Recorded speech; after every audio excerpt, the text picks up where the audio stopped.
Good morning or good afternoon, depending where you are. My name is Darren Joseph from HEG.tax. We're the team that seeks to demystify the sometimes confusing world of international tax compliance, particularly for those who may be US exposed.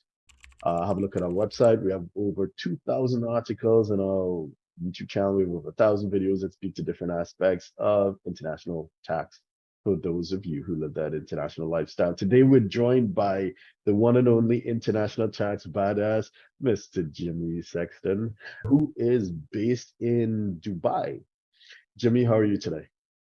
I'm good. I'm good. I have Okay. my LLM, but I'm an international tax advisor. Gotcha. Thank you very much. For those who may be in the US and they're considering living that international lifestyle, what are the categories of people that you think could benefit from it? I mean, look, I think there's a lot of different people that can benefit from it. I mean, I think certainly, you have people that would just like to live in a different country and sort of experience what that's like, the culture, the food, everything that's different. I think certainly where it becomes very interesting is with people that can work remotely, like digital nomads.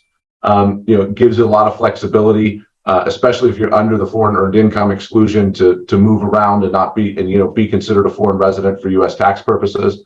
And I know that there's also a lot of people in recent years looking to take advantage of a lower cost of living. I mean, both people who are considering retiring abroad, maybe in South America or in some European countries like Portugal, for example, where medical care and the cost of living and everything is much lower and of high quality. And then I think also a lot of families, would like their families to experience living in a different country and also take advantage potentially of lower cost of living. Okay. So in terms of that segment, from my understanding, your practice really focuses on the higher net worth individual and families. Is that a fair statement to make?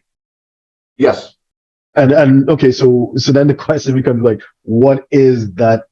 What is a high net worth individual? What does that mean in your context here? Yeah. So I think the typical definition of a high net worth individual has been somebody who has investable assets of $1 million or more.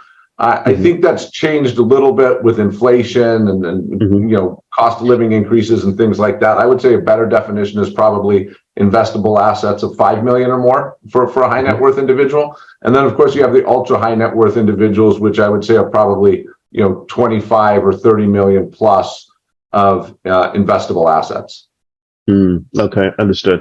And in terms of there's demographics, generally speaking, now stepping back from your practice, but relying on your understanding and your appreciation of trends and observations, like what is the faster growing segment? Is it with the nomads? Is it with the high net worth individuals? Is it retirees? Or is it like all moving consistently?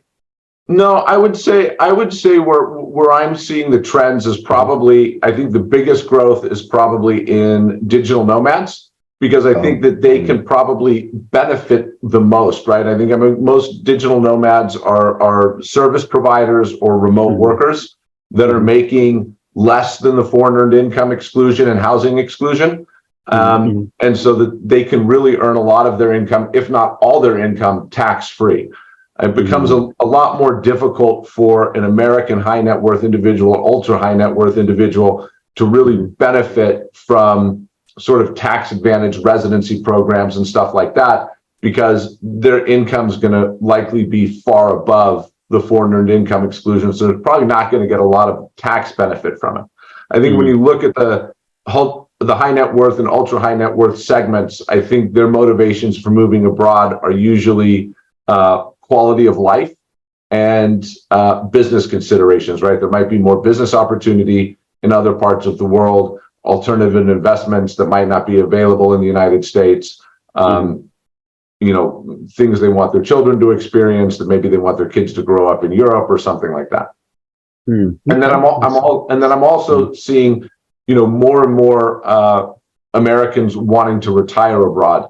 Not necessarily because of any tax benefits, because they're mostly receiving pension and Social Security income, which wouldn't qualify for the foreign earned income exclusion anyway.